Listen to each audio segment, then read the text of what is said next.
to change the demography in Kashmir.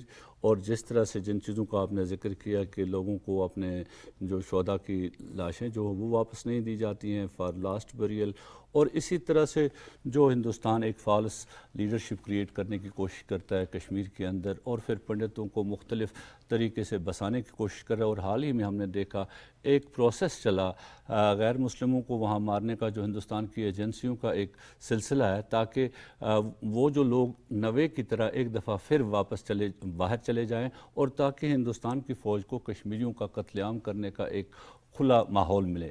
تو یہ posters اب چونکہ آپ کے پاس میڈیا نہیں ہے، you can communicate to the people, you can not communicate through social media, you can not communicate them through electronic اور print media, جو آپ کے پاس اویلیبل ٹولز نہیں ہیں. تو آپ کے پاس اویلیبل ٹول ہے پوسٹر، کہ آپ رات کی تاریکی میں جا کر یہ پوسٹر لگاتے ہیں جگہ جگہ، تو اپنے لوگوں کو اویئر کرتے ہیں. ایک تو انٹرنیشنل کمیونٹی الگ ہے، اس کو اویئر کرنے کے مختلف طریقے مختلف ہیں، لیکن یہ اپنے لوگوں کو اویئر کرنا کہ ہندوستان کیا کیا کرنے جا رہا ہے اور ان خطرات سے ہم کیسے کیسے نپٹ سکتے ہیں. تو ان پوسٹرز کا بنیادی مقصد یہ، میں آپ کو پیچھے لے جاؤں، 1989 سے پہلے بھی کشمیر کے اندر ٹوٹل ایک سپریشن تھی، اس قسم کی کوئی بھی آزادی نہیں تھی، اور میڈیا بھی موجود نہیں تھا، کسی قسم کا میڈیا، ایک اسٹیٹ میڈیا ہی ہوتا تھا.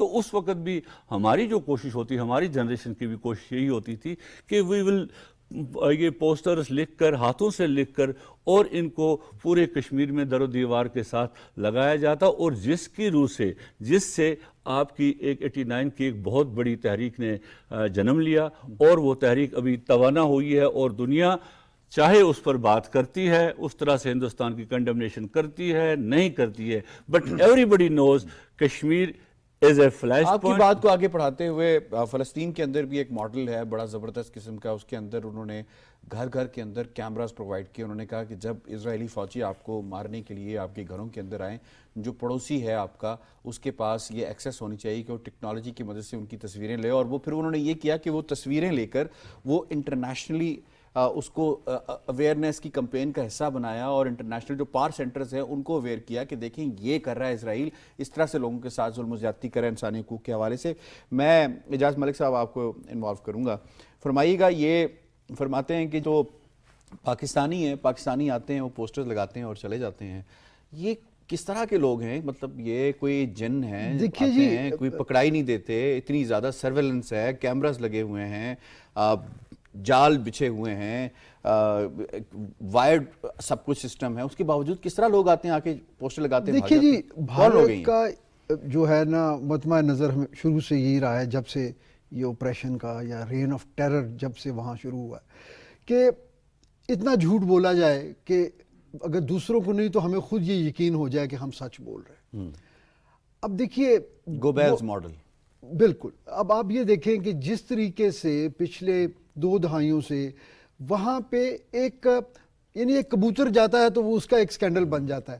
تو وہاں پہ جبکہ ساری ایل او سی جو ہے وہ ان کی طرف سے بارب فینسنگ ہے، سرویلنس ہو رہی ہے، دن رات اس کی تھرمل امیجنگ ہو رہی ہے، ہر طرح کی ٹیکنالوجی استعمال کر کے. تو اور اس چیز کا پاکستان کی سکسیسو گورنمنٹس جو ہیں وہ برملا اظہار کر رہی ہیں کہ ہماری صرف ایک مورل سپورٹ ہے، اور یہ جو موومنٹ ہے یہ پیورلی انڈیجنس ہے، اس کے بارے میں تو اب کوئی دو رائے نہیں ہو سکتی. لیکن بہرحال وہ اپنے جھوٹ کو پروپیگیٹ کرتے رہتے ہیں.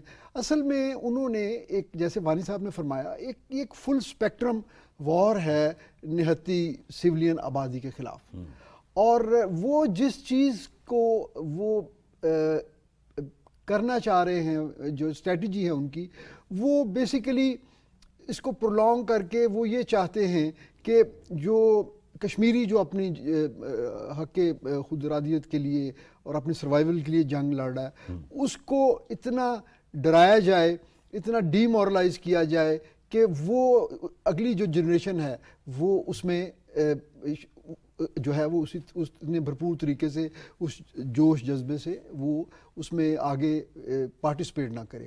یہ دیکھیں یہ سارے طریقے کہ جی وہ لاشوں کی بے حرمتی ہو رہی ہے، یا والدین کو، اہل خانہ کو دفنانے کے لیے اجازت نہیں دی جا رہی، یہ بیسیکلی ان کی ول بریک کرنے کی